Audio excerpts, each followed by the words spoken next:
Forbes just released their 2025 list of the most powerful women in sports. And guess who's perched at number 4? Caitlin Clark, also the top-ranked athlete on the list. Not just any rising star, but the woman who turned a season worth $8.1 million into a seismic shift in what female athletes can earn. But here's the truly shocking part. Aya Wilson, sitting at number 15, has reacted in ways that are, frankly, unhinged. We're witnessing a pattern of envy that started with Clark's Nike deal and has now reached a boiling point. The numbers don't lie, and neither do Wilson's public meltdowns. Before we break it all down, ask yourself, why is Aya Wilson so envious of Caitlin Clark? Drop your thoughts in the comments. Let's talk money. The average WNBA rookie walks away with about $60,000 in their first year. Caitlin Clark? $8.1 million. Not a typo. These figures left seasoned players questioning everything they knew about earning potential in women's basketball. Her WNBA paycheck was small change compared to off-court earnings. The league minimum for rookies hovers around $64,000, and Clark's base salary barely topped that. But here's where it gets wild. While other first-year players calculated grocery budgets and split rent, Clark was sitting in boardrooms negotiating deals worth more than entire franchise valuations. The Nike contract set the standard. 8 years, $28 million guaranteed. That alone vaulted Clark into a realm no WNBA player had ever touched. Most veterans had never seen a single endorsement deal come close. She secured generational wealth before even stepping onto a professional court. But Nike was just the opening act. Gatorade came calling next. This partnership catapulted Clark into a tier reserved for global icons. Think LeBron James and Serena Williams. No WNBA athlete had ever reached that level of brand recognition. Gatorade doesn't invest in just anyone. They back athletes who move products and culture alike. Wilson Sporting Goods layered even more power onto Clark's empire. Not just a standard endorsement, but a deal making her the face of basketballs and equipment across multiple sports retailers, the first since Michael Jordan. Every time a fan walks into a sporting goods store and sees Clark's face on displays, revenue flows straight into her accounts. Speaking engagements became another astonishing income stream. Clark began commanding appearance fees for corporate events and conferences that exceeded what some WNBA players make in an entire season.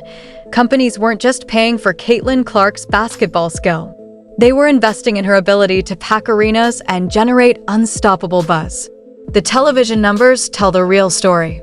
Games featuring Clark saw viewership surge 400% above standard WNBA broadcasts. Networks began bidding fiercely for Indiana Fever rights. Advertisers lined up to buy every available commercial slot during her appearances. Revenue streams that never existed in women's basketball became massive profit centers overnight. Stadium attendance followed the same pattern. Cities hosting Fever games experienced record-breaking ticket sales. Merchandise flew off shelves wherever Clark played. Local businesses near arenas reported booming foot traffic on game days. Clark wasn't just playing basketball, she was driving economic activity across entire metropolitan areas. Her social media amplified this effect.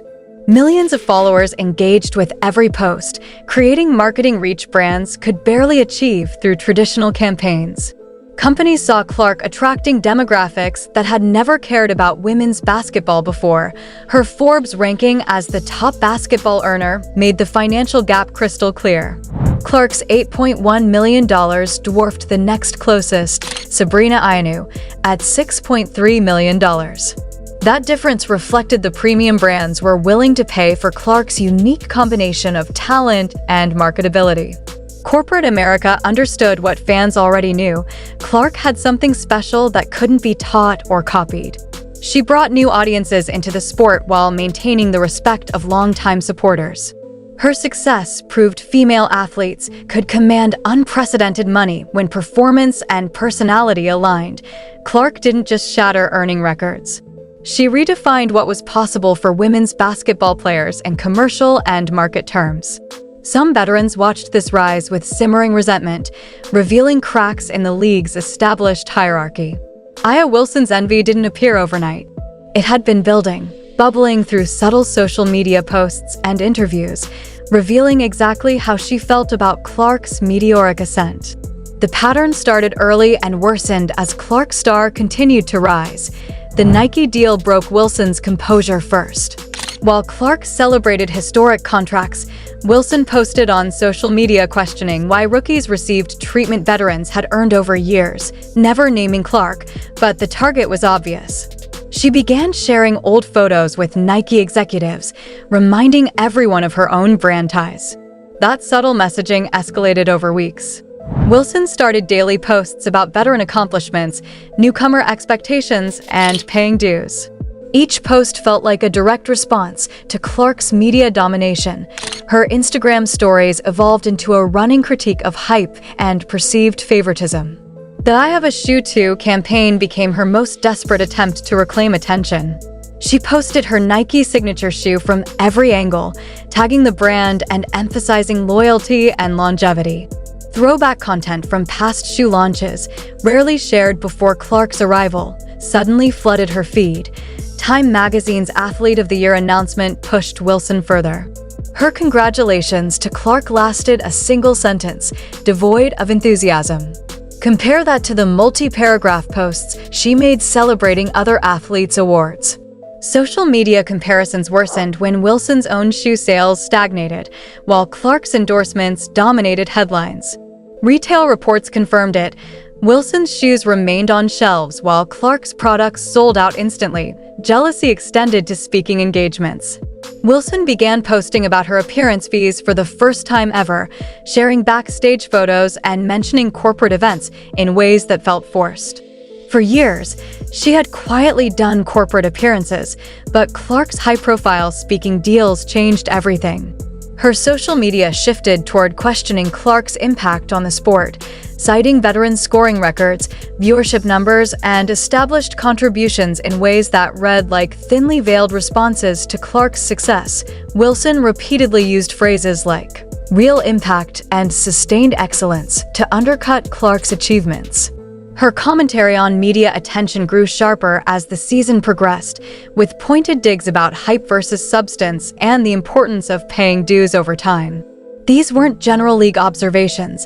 Timing and word choice made it clear they were aimed squarely at Clark's rise. The pattern reveals Wilson's core issue. This isn't about team performance or stats. It's about watching someone else become the face of women's basketball almost overnight. Wilson had spent years building her brand and establishing herself as a league cornerstone, only to see Clark eclipse her relevance in a matter of months. Wilson's behavior exposes a veteran player who cannot handle sharing the spotlight with someone more talented and marketable.